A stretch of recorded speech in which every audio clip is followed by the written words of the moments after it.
leta ya Congo izi uko abasirikare bayo bajugunye imbunda, bataye n'imbunda y'igifaru. Ubwo se nidutangira kuyikoresha bazavuga ngo twayikuye muri Eritrea cyangwa shida ni government ya Congo na wale wote na FDLR na Nyatura na MONUSCO. Sisi tunasema kwamba kila siku tunapenda amani, tunataka mazungumzo ya ati ikibazo leta ya Congo, FDLR, Nyatura na MONUSCO. Buri munsi tuvuga ko dukeneye amahoro na guverinoma ya Congo, ariko irabyanga hanyuma igashikirwa na MONUSCO n'andi matsinda. Ntabwo dukuna intambara, ariko batuma twinjira mu ntambara kugira ngo twirinde. Kuvuga ko twica abasivile ni ibinyoma byambaye ubusa. FRDC, FDLR, MONUSCO n'imiryango itegamiye kuri leta bose bakorana kugira ngo badusiga imbyiro. Nta musi n'umwe twagiye kwica abaturage. Abo ni ababyeyi bacu, ni abavandimwe bacu. Benshi mu basirikare bacu bava muri ako karere, ntibashobora kwica ababo. Nta musi n'umwe twishe naho yaba inkoko y'umuturage. Hakuna hata siku moja sisi M23 tuliwahi hata kuchinja kuku ya nchi. Uwo ni umuvugizi wa M23 Majoro Wiringoma, aho yavugaga yuko M23 batajya abica abasivili. Ni Paradizo TV, twarabiyemeje, twarabihaye, kandi koko ntabwo tuzigera tubatenguha n'umunsi n'umwe. Niba utarakora subscribe, kora subscribe, kore no kunzogera iri ku ruhande kugira ngo utazajya ucikwa n'ibyiza byinshi tugenda tukugezaho. Ni mu gihe kandi UN ishinja M23 kurasa ibisasu mu kigo cyayo. UN ivuga ko inyeshyamba zarashe ibisasu bitatu bya roketi mu kigo cyayo muri Repubulika Iharanira Demokarasi ya Congo. Nta makuru aramenyekana ibyangirijwe muri icyo gitero M23 yagabye kuri UN. Umuvugizi wa UN yavuze yuko ibisasu bibiri byaguye hafi y'ibirindiro by'igisirikare cyabo. M23 ikomeje kugaba ibitero bidasanzwe, igenda yigarurira imijyi igiye itandukanye, aho leta ya Congo ikomeje kugira ubwoba, yibaza aho M23 ikomeje gukura ibitwaro bidasanzwe. Mu gihe M23 ikomeje gushinja ingabo za FRDC kutita ku bintu, aho zita imbunda ndetse zigata n'ibifaru, aho bavuga ngo ese nibazita bakazifata bazavuga yuko bazikuye he? Ese bazavuga yuko bazikuye muri Eritrea? Bwana, sisi ni Wakongomani, tunatoka ndani ya jeshi ya Congo FRDC. Kama nasema tutoke tuende wapi? Sisi ni Wakongomani bwana, tuko ndani ya nchi yetu. Turabanye Congo, twavuye mu ngabo za Congo. Baravuga ngo tuve ku butaka bwa Congo tuje hese, kandi turi mu gihugu cyacu. Nta handi tuja, tuzashingurwa mu gihugu cyacu Congo. Turabanye Congo, watatuzika ndani ya nchi yetu. Hatuwezi enda fasi lolote bwana. Sisi ni Wakongomani bwana. Sisi tumesimama kabisa imara, hiyo ni kweli. Unajua tulifanya miaka 5 mlimani huko. Sisi ni jeshi kamilifu. Jeshi letu ya M23. Ati ikigaragara nuko dukomeye, turi igisirikare gikomeye cyane. Tumaze imyaka 5 mu shamba. Abasirikare benshi ba mama 23 baturutse mu gisirikare cy'igihugu FRDC bazi icyo gukora. Twakubise Rumangabo, Kibumba, Bunagana, Bugusu n'ahandi. Twafashe intwaro nyinshi muri FRDC. Ntabwo ari inkunga twakuye mu yandi mariko. Leta ya Congo izi uko abasirikare bayo bajugunye imbunda, bataye n'imbunda y'igifaru. Ubwo se nidutangira kuyikoresha bazavuga ngo twayikuye muri Eritrea cyangwa de combattre 50. Tutaitengeneza kesho, tutaitembeza, tutafika hiyo sila. Watasema ilitoka wapi?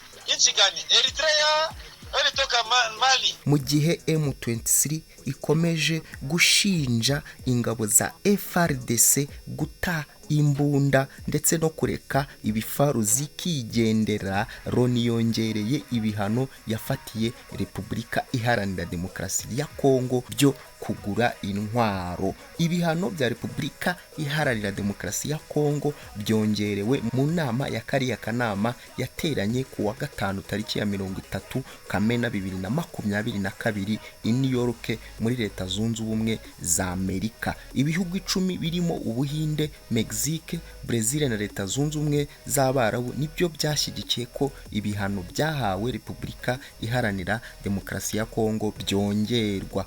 ibihugu bitatu bya Afurika birimo Ghana, Gabo na Kenya ndetse n'ibihugu by'Uburusiya n'Ubushinwa byo byamaganye kiriya cyemezo bikavuga ko gihonyoza ubusugire bwa Repubulika Iharanira Demokarasi ya Kongo. Ibihano Repubulika Iharanira Demokarasi ya Kongo yafatiwe birimo ibiyikumira kugura intwaro kuko n'ubundi bazikiniraho bakazitakaza. Ibihugu bitashyigikiye ko Repubulika Iharanira Demokarasi ya Kongo ihanwa bigaragaza ko ibihano yafatiwe bigabanya ubushobozi bwayo bwo guhashya imitwe yitwaje intwaro imaze imyaka yarayogoje uburasirazuba bwayo. Wakibaza se ubundi barayemerera kuzigura ko igisirikare cya FARDC kigenda kizijugunya aho kibonye hose maze M23 ikitoragurira, maze leta ya Kongo igashinja u Rwanda gufasha M23 kandi ari za ntwaro bagiye bajugunya imihanda yose. Tukiri kuri ibyo kandi Kisekedi we yatangaje yuko mu gukemura iki kibazo yavuze ko guverinoma ye yiyemeje kurwana urugamba rwo guharanira amahoro n'umutekano ibinyujije mu nzira ebyiri, harimo iya diplomasi n'iya gisirikare. Ku nzira ya diplomasi yavuze ko yifashishije umuryango w'abibumbye ndetse n'umuryango wa Afurika y'Uburasirazuba. Mu byumweru bibiri bishize yahuriye i Nairobi n'abakuru b'ibihugu bya East Africa mu nama ya gatatu igamije gushakira amahoro arambye agace k'uburasirazuba bwa Repubulika Iharanira Demokarasi ya Kongo. Yaganiriwemo imyanzuro yafashwe n'abagaba b'ingabo bo mu karere bari bahuye ku munsi wabanje ku cyumweru tariki ya 19 Kamena, bakemeranya uburyo bwo kohereza ingabo muri Repubulika Iharanira Demokarasi ya Kongo. Muri iyo nama umugaba mukuru w'ingabo za FARDC General Celestin Mbara yabwiye bagenzi be ko mu ngabo zizajya mu burasirazuba bw'igihugu cye hatagomba kuba harimo iz'u Rwanda kuko ngo rufasha umutwe wa M23. Iyo ngingo yagiweho impaka nyinshi mu nama yakurikiyeho. Perezida w'u Rwanda n'uwa Repubulika Iharanira Demokarasi ya Kongo ntibayivuzeho rumwe. Wakibaza ibi bintu bizarangirira hehe?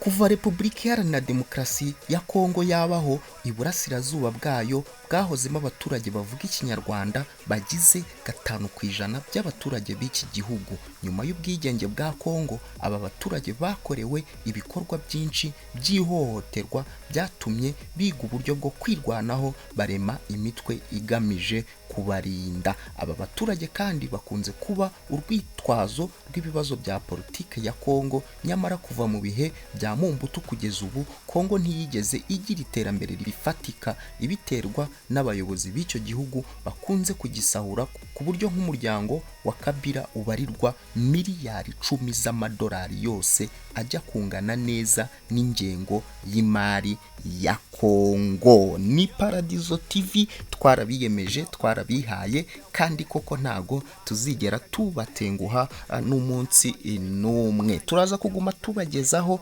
amakuru ari kubera hariya muri Repubulika Iharanira Demokarasi ya Kongo, tubagezaho update zose uko ziba zigiye zimeze.